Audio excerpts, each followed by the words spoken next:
Hey, Patrick. Mr. Holmes. How's it going? Doing great. Hey, thanks again for last year. You did a wonderful job at Thank opening you. day. Hey, do you want to do it again? Sure, of course. Okay, let's go for a ride. All right. Phew. Hey, Patrick, thanks again for doing this. I really appreciate Anytime. But Mr. Holmes, I only have a digital driver's license. I don't have a real driver's license. Oh, God, I forgot. Okay, Oh. switch sides. All right.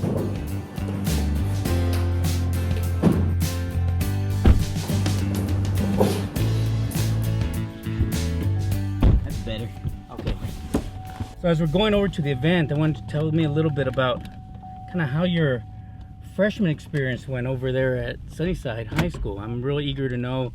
You started the year kind of nervous, brand new school, Right. big freshman, didn't get put in any lockers or anything like that, right? You're good? Maybe Freshman Friday every now and then. And then just kidding.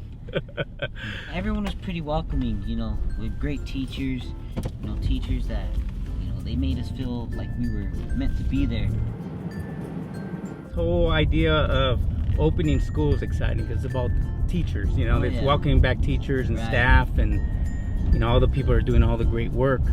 Anything you can tell us specifically from a student perspective on how do we continue to improve our high school? When it comes to making the high schools better, I think, teachers need to build that sort of personal connection with the students.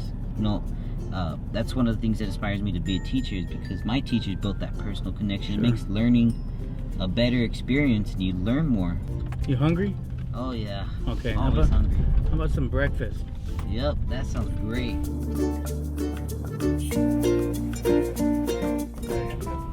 Yeah, do you have any specials for people that work in the Sunnyside School District?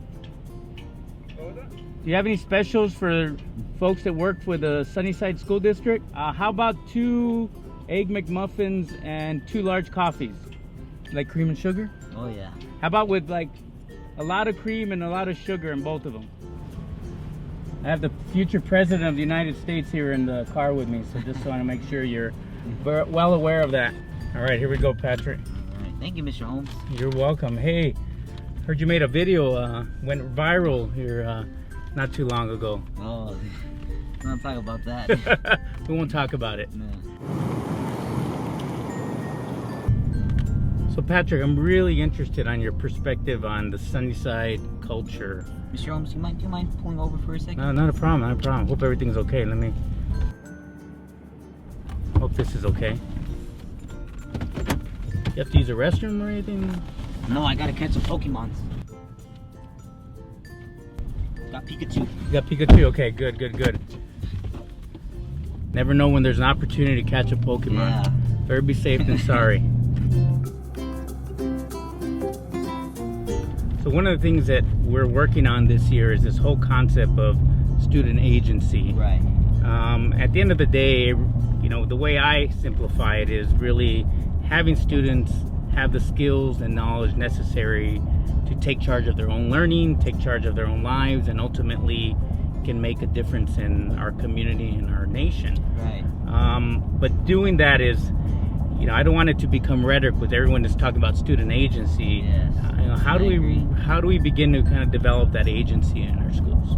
I think that starts with realizing that we are the future generation, and that begins in public schools. That begins when teachers realize that they're teaching future generations that are going to be the future lawyers, the engineers, and the doctors.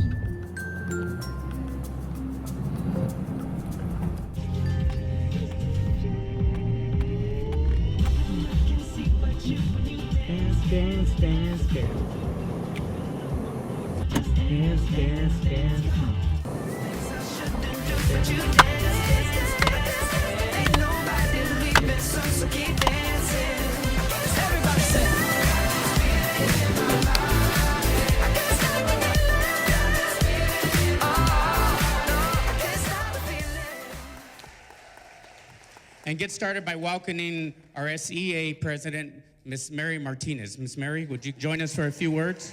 I just wanted to take this opportunity to say thank you. Thank you to all of you who returned to Sunnyside this year. Thank you for your loyalty. Thank you for believing in Sunnyside, and thank you for everything that you do for our students and their families. I also want to welcome our new employees to the Sunnyside family. SEA had the privilege of participating in new teacher orientation, and we felt your excitement, and it inspired us all. I also want to say how encouraged I am of the accomplishments that we made last year under the leadership of Mr. Holmes, and I am looking forward to what this year has in store for us. So as we are preparing our classrooms, our schools, our buses for Wednesday morning, I can hear the laughter in the hallways, I can see the smiles, and I can feel the excitement throughout our district. And I know that all of us are feeling overwhelmed, but I hope that every single one of you is as excited as I am to begin the school year. Okay, I want every single one of you to remember that you play an important and a vital role in our district and in the lives of our students. When I think about my second graders who are going to walk into their classroom on Wednesday morning, I get butterflies in my stomach.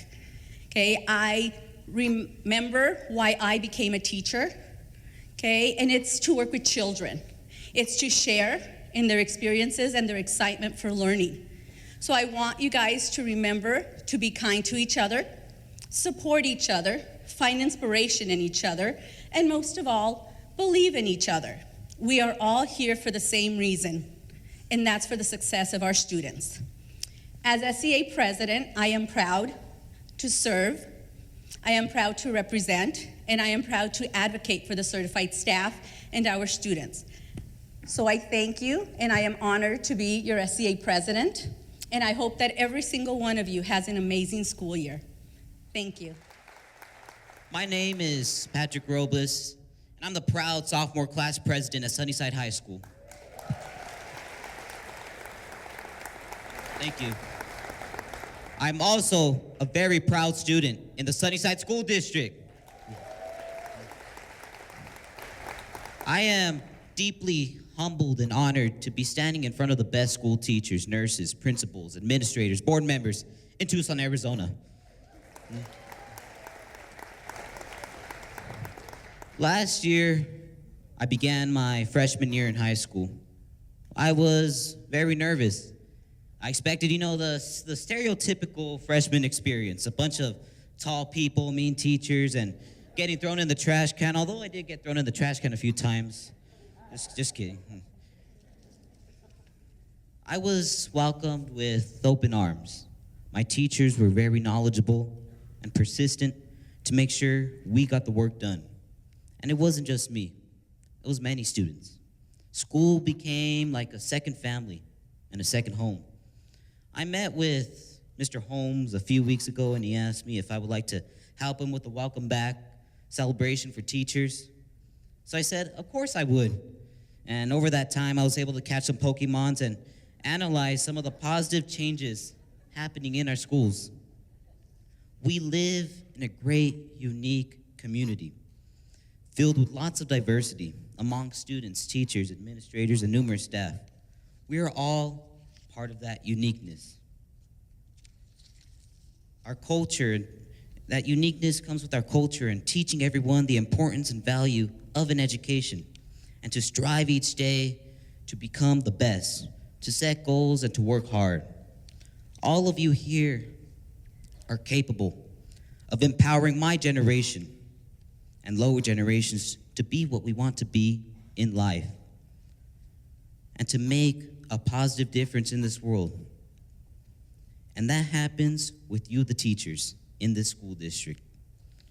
You are the ones that can encourage, motivate, and teach us students to apply ourselves. This school district can enable that with its resources, and those resources are you.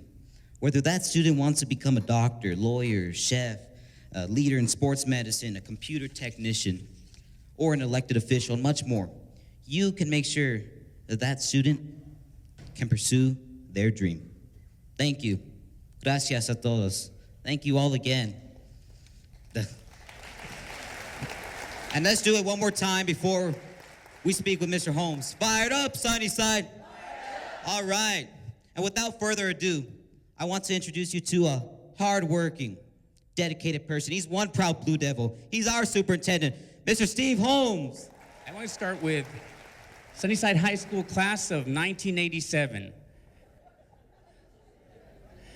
Okay, why are you guys laughing? That's what I just want to know. I think that's very concerned. A couple great people come out here. I don't know where Anna Perot from Liberties, she's in this wonderful class. No, Anna, give Anna from Liberty a round of applause.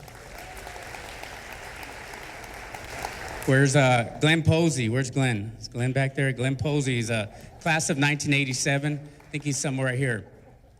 So here's me.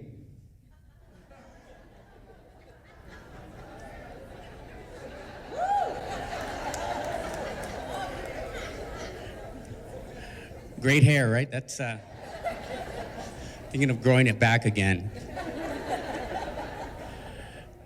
You know, I start with that because it's somewhat unique that it was 30 years ago to this day that I was a senior in Sunnyside High School, to this day. So starting senior year, thinking I was gonna get signed to a major rock label. We were very into, of course that never happened, but the experience was well worth it.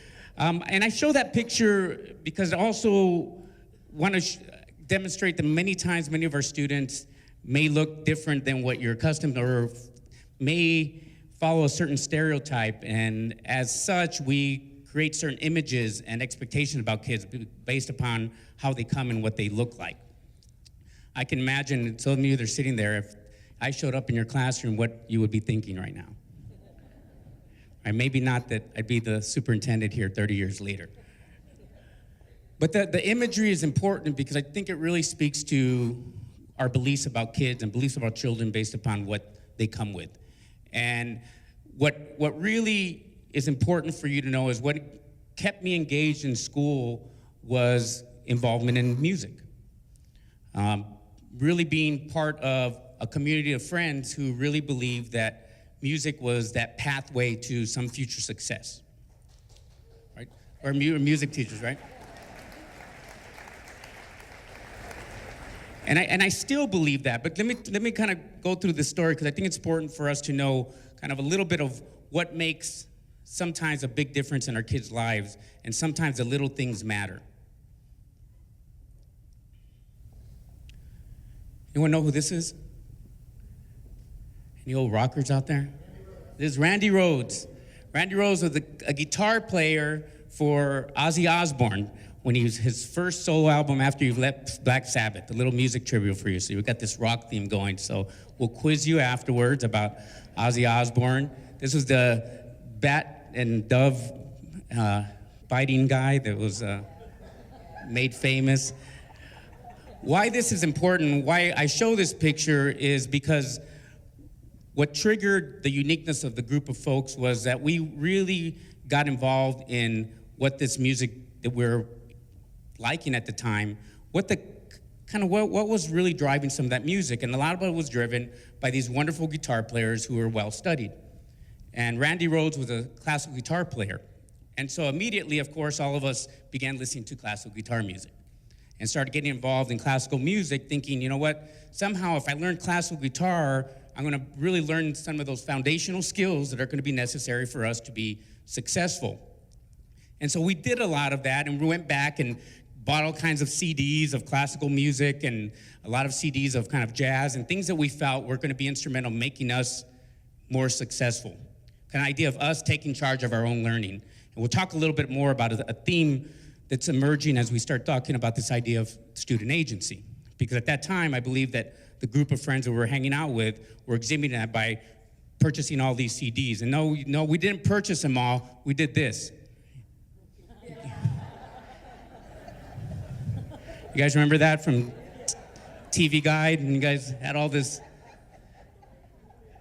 12 CDs for a penny, and you tape the penny onto the card and you send it in, and we all got all these. So we all decided, hey, let's all pitch in. Everyone got like 12 different ones, and then we'd share. And so we had our own collection just by being smart about these wonderful deals that are out there.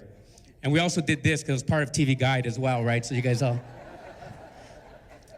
None of us won the $5,000 prize, for the record, but if you guys were subscribers of TV Guide, you guys can empathize. I know we got younger generation like, what's TV Guide? It's not the direct TV guide. This is It was actually a magazine that told you what time shows were coming on, like Three's Company and stuff like that, right? So that. I could, for the record, draw Tippy really well, so I think to this day. But it was this guy that made a big difference. Anyone know who this is? It's Tom Patterson, the guitar professor from the University of Arizona. He took a liking to a friend of mine who was pretty much a prodigy in terms of his classical guitar technique, and he kind of took us under his wings. He said, wow, I got these young Latino kids at Sunnyside High School in Pueblo area who are pretty talented. And he started seeing some of the showcasing of classical guitar competitions from some of our friends and colleagues, and kind of took us under his wing. He, about 32 years ago, back in 85, summer of 85, he started a guitar program specifically for here at Sunnyside School District, here at actually Sunnyside High School, with some students invited from Pueblo, and actually there was about 10 of us that participated in this classical guitar program. If you know the program at the University of Arizona, it's one of the top 5 classical guitar programs in the nation. And so for him to take kind of an interest in our community and with the children in our community really made a huge difference. And I talk about this a little bit later when we talk about specifically those people that make a unique difference that you don't know changes lives forever and change the trajectory of our lives. So he started a program. 10 of those kids that were in there, some of them are actually very successful out of that program. So there's Ray Sandoval. He's best friend growing up. He's a classical guitar. He was the guy who actually made the connection with Tom, because we're best friends, who then took us under his wing and ultimately got us here. So as a result of that connection with music and the connection with classical guitar, our connection with Tom Patterson, we ended up getting scholarships to the University of Arizona. So it was at that sophomore year that we knew already, you know what, there's something beyond high school for us, and having been able to participate in this program and being able to visit Crowder Hall and be in those practice rooms gave us both the encouragement, the agency, but more importantly, we saw the trajectory from high school to college. By the time we were seniors a year ago, we're ready. We're just, I'm ready to get out of here and make it rich, famous, and be cool and get cool haircuts. But it was that pathway by 2 different people that actually led to my able to be here today 30 years later in this capacity. Some of those people that were actually part of that program 10 years ago, you see this rock band, that's on Jimmy Kimmel's show. This is the rock band Train. You guys know the band Train? So the bass player, Hector Maldonado, and the guitar player right here, Luis Maldonado, were 2 of the kids that were in that program from Mission Manor. So they're doing, where's Mission Manor, folks? Give me a round of applause.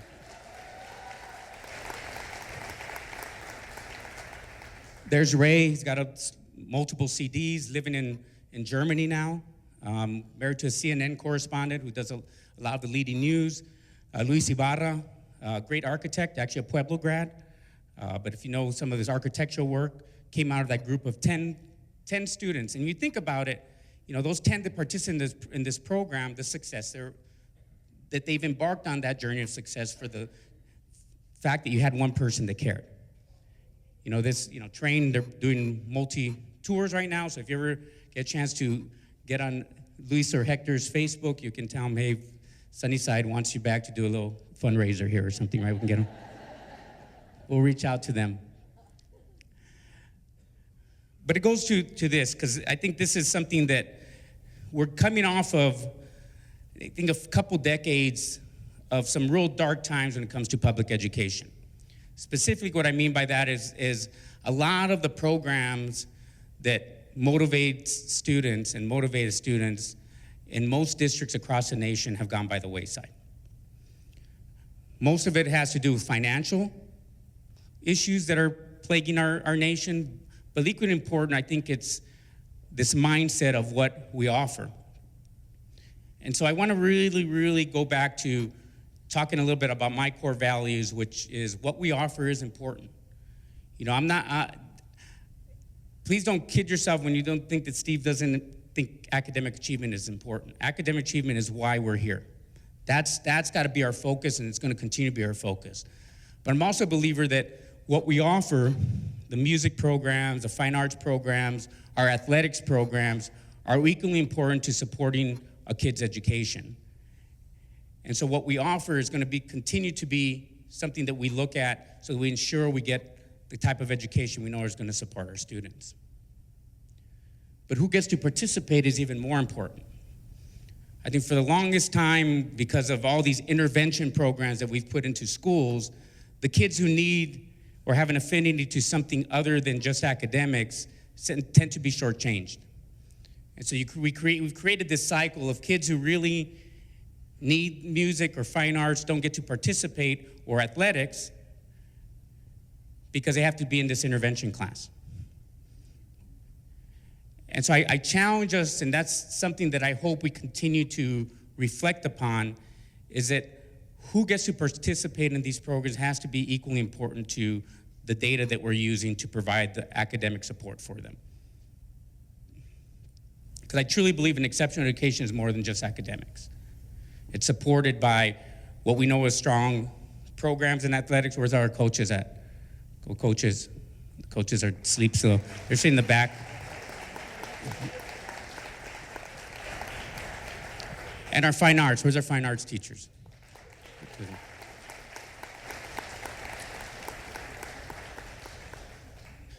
And so my big message today as we launch is that we got to think deeply about what engages our students.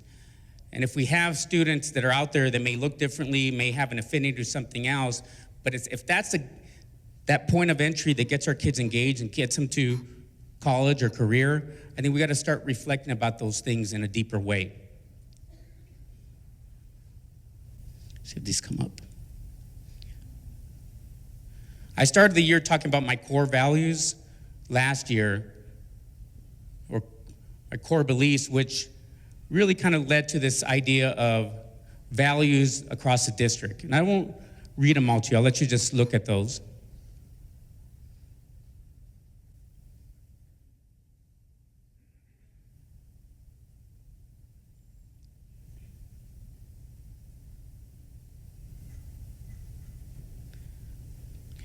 Because this is the lens by which we make decisions as an organization. This is the lens by which we look at what's working and what's not working and reflect upon the impact that we're making on children's lives every day. And as part of this core beliefs, the value that I really want to make sure is clear today is that we continue to offer a well-rounded education for our children. That in this real drive to improve performance, we don't lose sight of what makes students a whole child and makes them successful. Because I truly believe if it wasn't for those experiences in music for me, that I wouldn't be standing here today. And I mean that's critical. Equally important is that sometimes it's those small things or those small connections that you never know make a difference. That sometimes something you did for a child in third grade, later they remember and actually use that to talk about what made them successful. And it's sometimes those small things that really matter. So as we move into the work this year, just more clearly, I'll be talking a lot about this idea of student agency. Because at the end of the day, we have to start looking at what role the student plays in their own learning. I really want to move us away from the idea that students are passive learners, that they just sit and absorb information. And I know many of us who are in the classrooms are looking at the work that way. But I think as we've become real driven by programs, sometimes we really just want to get through those programs, not think about the actual impact and whether students are leaving us with the skills necessary to take charge of their own learning and in their own lives. I think Patrick's a good example of that, but I know there's many more Patricks out there who represent our district well, who have that same strength and knowledge to be able to make changes for this world. We've got a whole new redesign with lead teachers it's in front of us. We have new curriculum, big heavy lift. I don't want to downplay that. Those of you that are at the elementary level, the shift from the K-5 in the K-5 literacy round with the new content is a huge lift. But what I do know is that the content that kids are going to be absorbing and being presented with is the right work. Equally important is this OER. I thank you, teachers who worked tirelessly over this summer to really develop this open educational resources, because as we start looking at prioritizing programs that we know matter, like athletics and like fine arts, we have to start looking at ways to mitigate the costs associated with purchase of curriculum. And so these open educational resources provides us those avenues to start looking at not having to buy books every year, but really using teachers' voice to drive what's important content for us. We've got a new data system that's going to be rolled out this year that I'm going to need some support from teachers and staff to let us know what's the views and the data systems you're going to really need to make informed decisions in your classroom. That's something that's been lacking here in our district. We haven't had a good data system.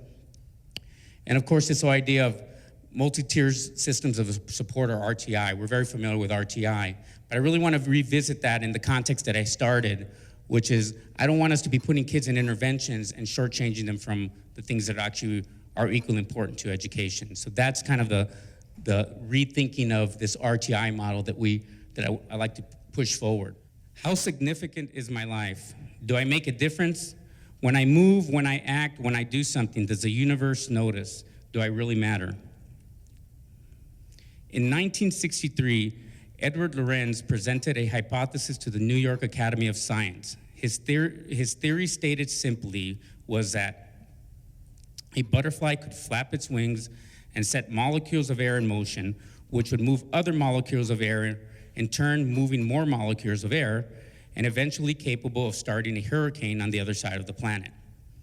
Lorenz and his ideas were literally laughed out of the conference. What he had proposed was ridiculous. It was preposterous, but it was fascinating. Therefore, because of the idea's charm and intrigue, the so-called butterfly effect became a staple of science fiction, remaining for decades a combination of myth and legend, spread only by comic books and bad movies. So imagine the scientific community's shock and surprise when more than 30 years later, after the possibility was introduced, physics professors working from colleges and universities worldwide came to the conclusion that the butterfly effect was authentic, accurate, and viable. Soon after, it was accorded the status of a law, now known as the law of sensitive dependence upon initial conditions. Okay, you guys got that?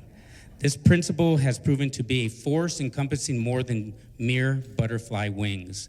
Science has shown the butterfly effect to engage with the first movement of any form of matter, including people. Did you know that there once existed a single man who more than a century ago made one move that still dramatically affects how we live today?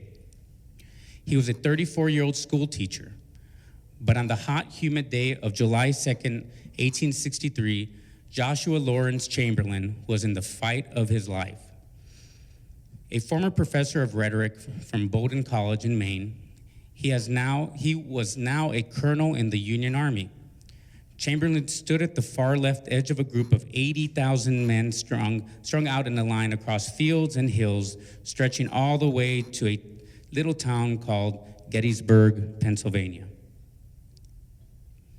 Earlier that day, a Colonel Vincent had placed Chamberlain and his men of the 20th Maine at the end of the line, saying, "Whatever you do, you can't let them come through here."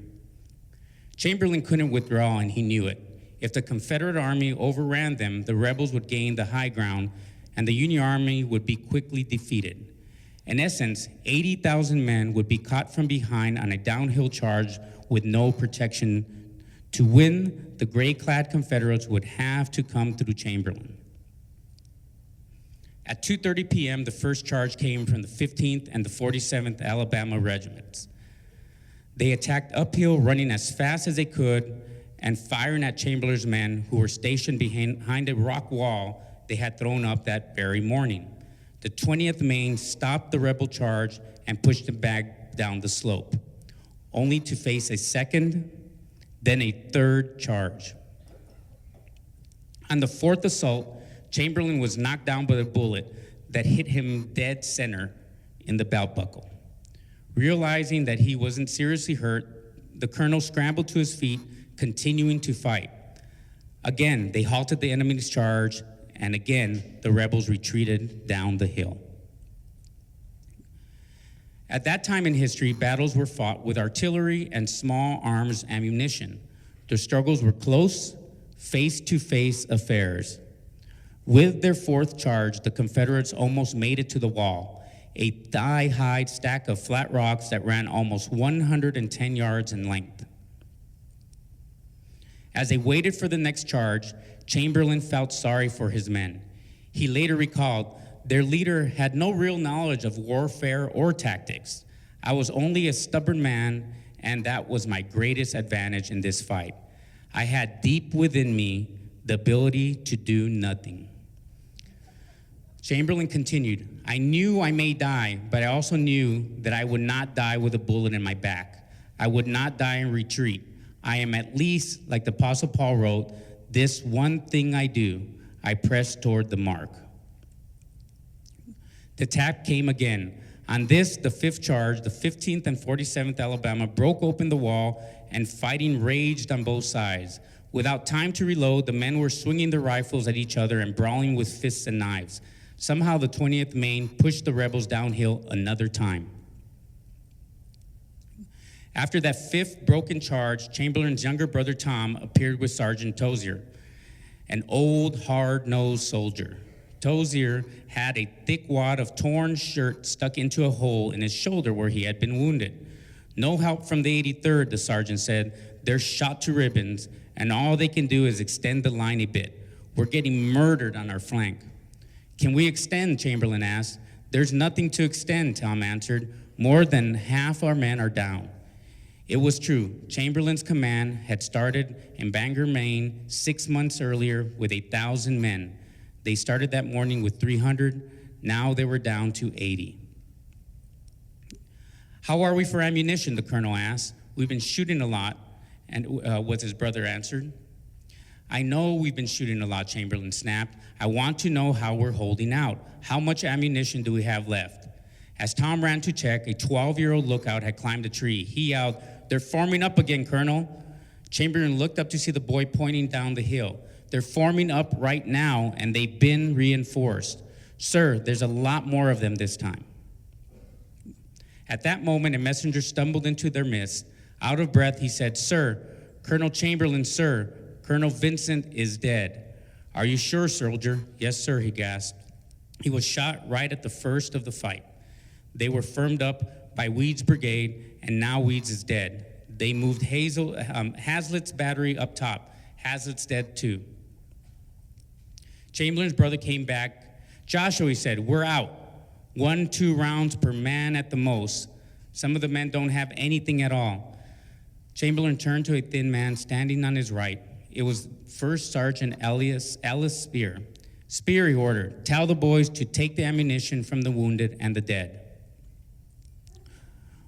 "We did this last time, sir," Spear replied. "Maybe we should think about pulling out." Chamberlain responded grimly, "We will not be pulling out, Sergeant. Carry out my orders, please." "Colonel," Sergeant Tozier spoke up, "we won't hold them again, sir. You know we won't." "Joshua," it was his brother, "they're here. Here they come. Here they come." Chamberlain stepped up to the top of the wall in full view, crossing his arms and staring down at the advancing enemy. The 15th and 47th Alabama and their pale yellow-gray uniforms, now reinforced by Texas regiment, moved up the hill as a high-pitched shriek, the rebel yell, coursed up towards Chamberlain and his men. Sergeant Spear was standing at the colonel's feet. Sergeant Tozier, Chamberlain's brother Tom, and Lieutenant Melcher, the flag bearer, were huddled below. "Joshua," his brother said, "do something. Give an order." Chamberlain stood there for a moment, deep in thought, quickly sorting the situation. "We can't retreat," he thought. "We can't stay here. When I am faced with a choice of doing nothing or doing something, I will always choose to act."